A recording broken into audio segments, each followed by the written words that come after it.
Baik, shalom semuanya. Apa kabar kalian? Syukurlah ya. Yang pertama, kenapa kita berkumpul bersama? Karena hari ini adalah pertemuan yang menarik karena kelas 9 akan selesai dari berbagai kegiatan Rokris. Karena itu Pak Abraham mau supaya kalian semua bersama Pak Abraham memberikan dukungan kepada mereka, baik itu dalam bentuk kita mendoakan mereka dan kita memberikan mereka semangat. Sebenarnya angkatan-angkatan yang lalu-lalu Pak Abraham selalu buat kayak begini. Pada angkatan yang sebelumnya juga demikian. Jadi berharap bahwa nanti di SMK atau SMA nanti tidak melupakan Rokris 76. Yang pertama, yang kedua, tidak melupakan teman-temannya, adik-adik tingkatnya, dan berharap bahwa nanti di tempat yang baru membawa semangat, membawa karakter, membawa pola dan teladan yang baik. Nah, hari ini Pak Abraham akan menyampaikan sedikit firman Tuhan buat kalian, khusus buat yang kelas 9, Amsal 12 ayat 1. Siapa mencintai didikan, mencintai pengetahuan, tapi siapa membenci teguran adalah dungu. Sekali lagi, siapa mencintai didikan, mencintai pengetahuan, tetapi siapa membenci teguran adalah dungu.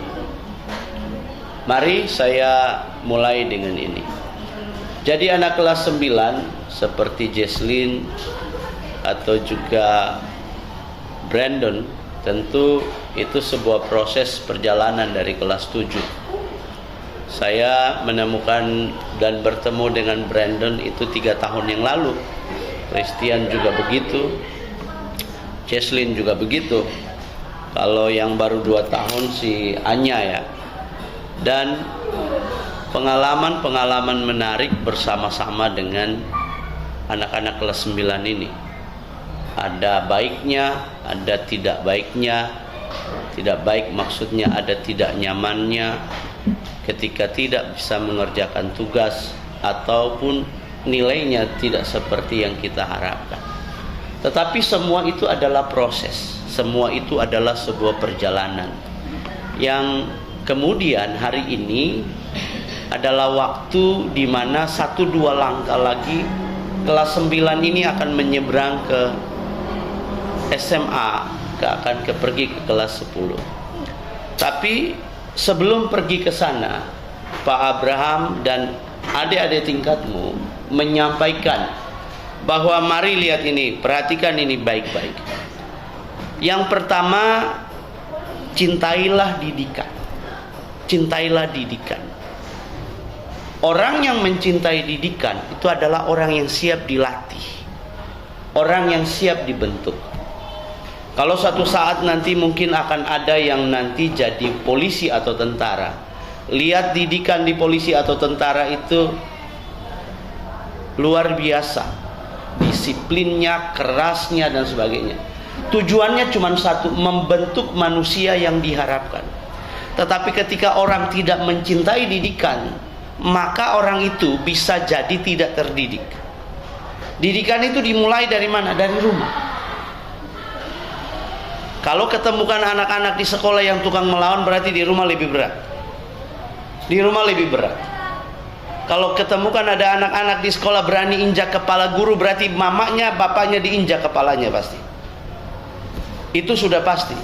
Gambaran bahwa siapa di rumah, seperti apa dia akan bawa sampai di sekolah. Kenapa? Di rumah dia tidak mencintai didikan.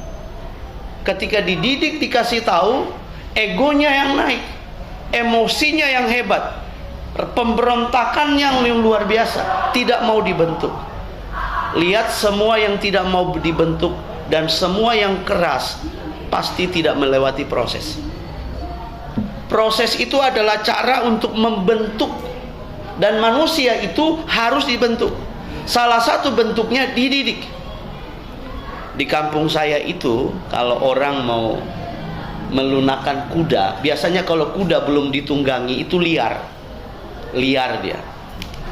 Gimana caranya? Pak Abraham sudah cerita ulang-ulang. Dibawa ke laut, airnya agak dalam sampai di sini. Orang yang mau itu ditunggangin, nggak ada bisa gerak lagi dia.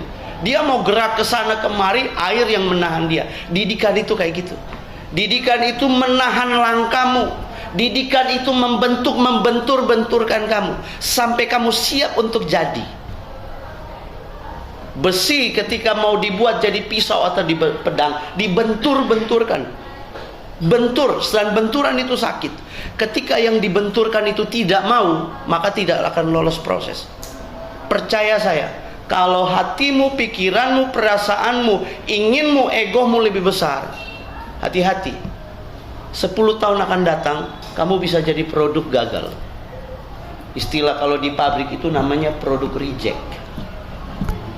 Tidak melewati quality control. Artinya kualitasnya tidak mencapai standar. Didikan itu adalah cara terbaik membentuk manusia. Didik itu lewat kata-kata, didik itu lewat perbuatan, didik itu lewat arahan suruhan. Itu pendidikan. Makanya di sekolah itu hanya bukan ditambah cuma pengetahuan, ditambah dengan didik. Didik itu artinya diarahkan, dikasih tahu, oh begini loh nak jalan. Itu dididik. Kalau orang tidak mau dididik, itu susah. Nah, orang bijak atau orang yang baik, mereka mencintai didikan. Ayat Amsal 12 ayat 1a. Didikan dalam bahasa Ibrani disebut muzar, berarti ajaran, koreksi atau latihan yang mendisiplinkan hidup orang. Ini ya, koreksi. Kamu kayaknya agak ini ya. Ketika dikoreksi, orang yang mau dididik siap. Kalau di orang militer itu siap komandan, siap. Itu. Selama kamu tidak mau dididik, ada tokoh dalam Alkitab namanya Simpson. Simpson itu tidak mau dididik, punya kekuatan tenaga yang besar. Tapi firman Tuhan bilang begini, Simpson, jangan potong rambutmu. Ketika Delilah datang, dia bilang, Abang Simpson, abang sayang abang. Lalu apa yang terjadi? Rontoklah Simpson. Padahal Tuhan bilang sama Simpson, rambutmu jangan dipotong. Tapi karena godaan yang tiap hari menarik dia, akhirnya dia bilang, kekuatan saya di rambut potong saja, hilang tenaga saya. Apa yang terjadi? Dia binasa, dan akhirnya dia dibuat buta, jadi badut, lalu dimatikan, lalu mati. Dia mendorong gedung yang sangat besar, rontoklah gedung itu, mati bersama orang-orang. Awalnya Tuhan punya rencana yang baik, tapi ternyata gagal dia di perjalanan. Ingat, 10 tahun lagi kamu umur berapa? 20-an. Hati-hati dengan proses berjalannya hidup. Pak Abraham selalu lihat, karena Pak Abraham lihat banyak anak. Bukan 1-2 yang Pak Abraham lihat. Umur Pak Abraham sudah sekian puluh tahun. Dan saya sudah melihat. Walaupun belum terlalu banyak yang saya lihat, tapi minimal anak-anak yang saya didik dari dulu tahun 2008, waktu mereka masih duduk di bangku SD. Saya pernah jadi guru SD, pernah jadi guru SMK, pernah sekarang guru SMA. Saya pernah ngajar anak kuliahan, pernah jadi dosen saya. Ngajar anak SD itu susahnya minta ampun. Saya sudah lihat anak-anak SD saya, ada yang sudah doktor, ada yang sudah S2, ada yang sudah jadi dosen. Dulu Pak Abraham ngajar di sekolah swasta, sekolah baptis namanya. Pak Abraham sudah lihat murid-murid Pak Abraham.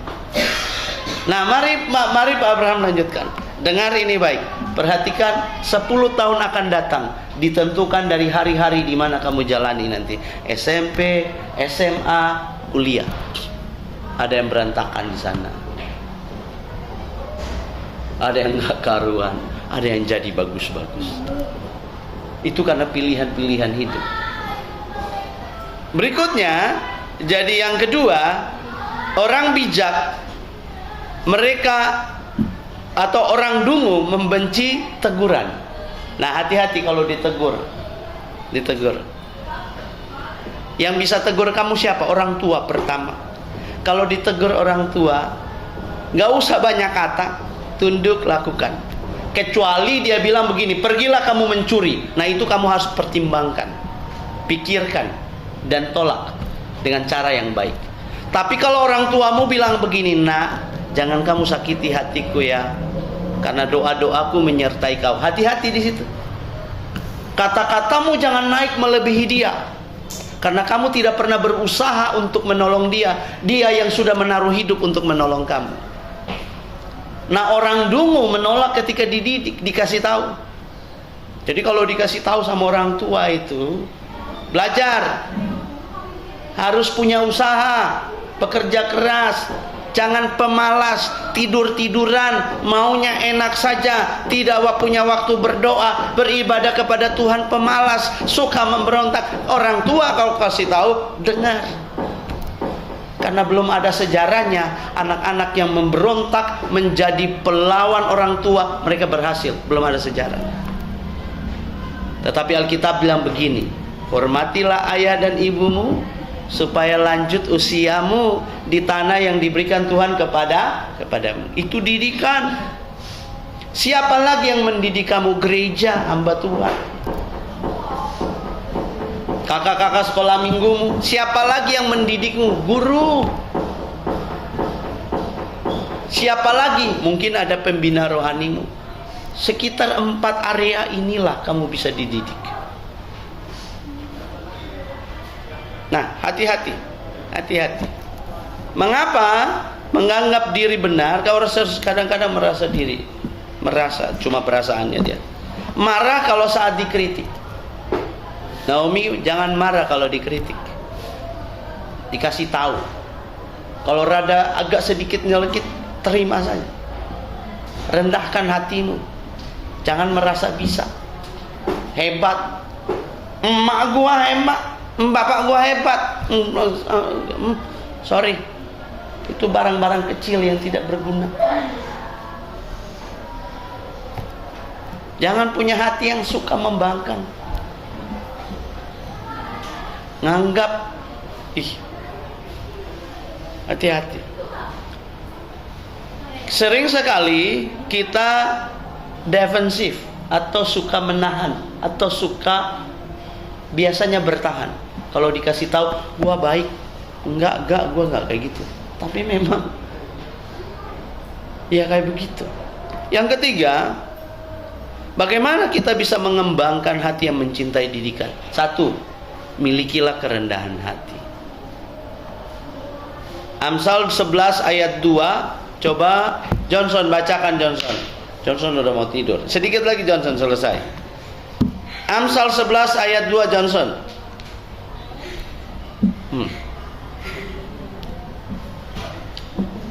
Amsal 11 ayat 2 Johnson. Jikalau keangkuhan tiba juga cemooh, tetapi hikmat ada pada orang yang rendah hati. Jika keangkuhan tiba juga cemooh. Ya. Hati-hati. Akui bahwa kita tidak tahu segalanya, butuh pertolongan Tuhan. Ini kerendahan hati. Ya. Lihat didikan sebagai bentuk kasih sayang.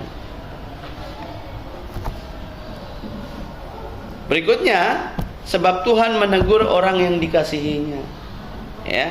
Dan terakhir kesimpulannya, mari ikat hatimu dengan didikan. Kalungkanlah didikan itu pada lehermu. Sebab orang bijak akan bertumbuh melalui didikan. Mereka akan bertumbuh. Nggak pernah orang yang tidak terdidik lalu bertumbuh mereka. Dan terakhir, orang dungu atau orang bodoh akan jatuh karena kesombongan. Maka pilihlah tangan yang mau pilihlah hidup yang mau dididik. Siap untuk menerima didikan Tuhan, seperti batu yang keras, jangan seperti batu yang keras yang menolak perubahan.